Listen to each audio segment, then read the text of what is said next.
Your definitions, the carcinogens are those things in our world that cause cancer, and they are divided into the physical, the chemical, and the biologic agents that are cancer causing. We also will talk a lot about etiology, which is the cause of any disease, and then also epidemiology you've already heard about, and that's the study of large populations and geographical areas, looking at the endemic diseases, epidemic diseases, and trying to put together with the populations what those causes might be.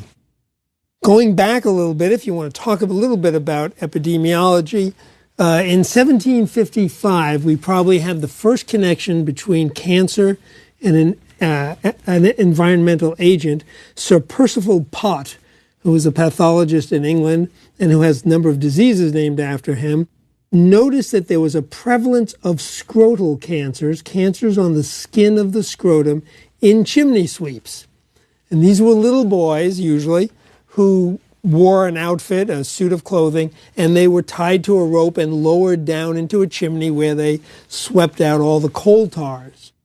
And these boys got these skin cancers on their scrotum, and it was, according to Pott, and turned out to be true, the constant contact of the coal tar against the scrotal skin. What was interesting was the French chimney sweeps didn't get this because they washed their clothes every day, and the English ones didn't. So they had constant coal tar residues, and we can do that now with mice. If you shave mice and put coal tars on them, we can easily produce skin cancers in mice.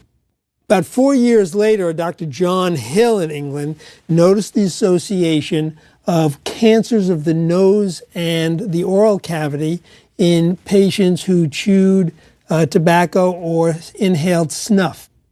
He made the connection, of course, didn't know why that happened, but that was noted. And then in 1950, there were two sets of investigators who really ended a very long debate.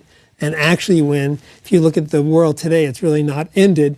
But Dahl and Hill in one publication, and Winder and Graham separately noted the relationship between cigarette smoking and lung cancer. And Winder was at Sloan Kettering when I was at Cornell, and he used to come and give the pathology lectures to us. And in those days, one of the cigarette companies always advertised a real cigarette.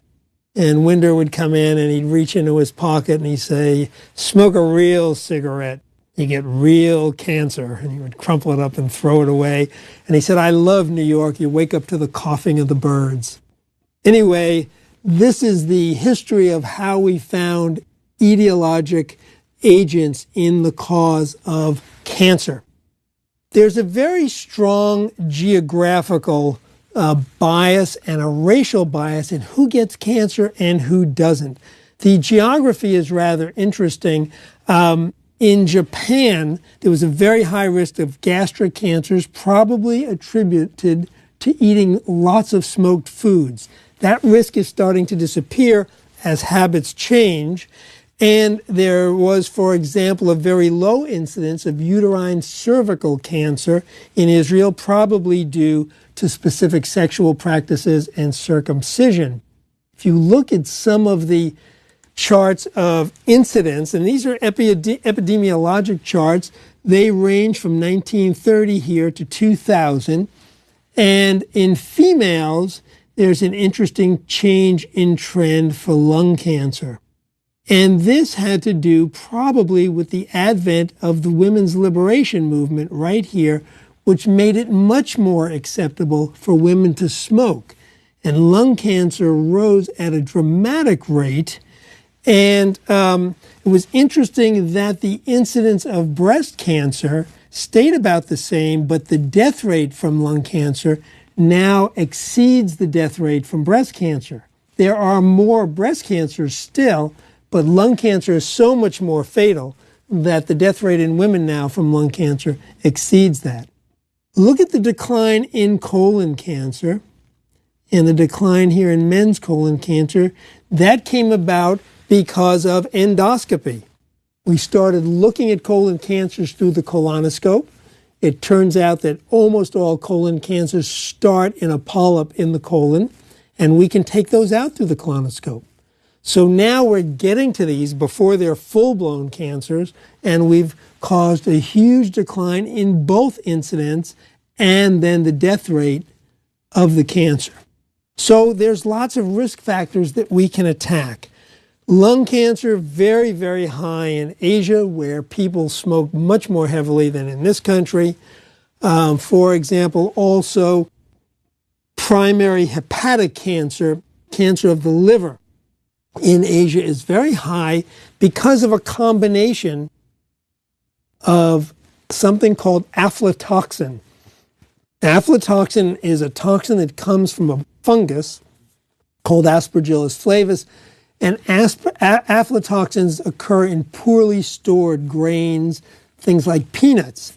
This happens a lot in Asia, along with infections with hepatitis B virus. We need the two to give you liver cancer. And liver cancer is very common in Asia and Africa and virtually unheard of here. In 30 years, I saw one case of primary liver cancer. Now, you've probably all heard somebody say to you, "Oh, my aunt died of liver cancer." I can assure you she probably didn't. This is the difference in primary cancer and the metastatic cancer, and I wanted to use this as the example. Where a cancer starts, for example, in the breast duct, it is then called ductal cancer of the breast, or ductal carcinoma. When that spreads to the brain or the liver, it's still breast cancer. It's not liver cancer. If I take a biopsy of that liver and hand it to the pathologist, if it's not really anaplastic or moderately differentiated at least, he'll look at it and say, that's breast cancer metastatic to the liver, because he'll see normal liver cells and the metastatic cancer in it.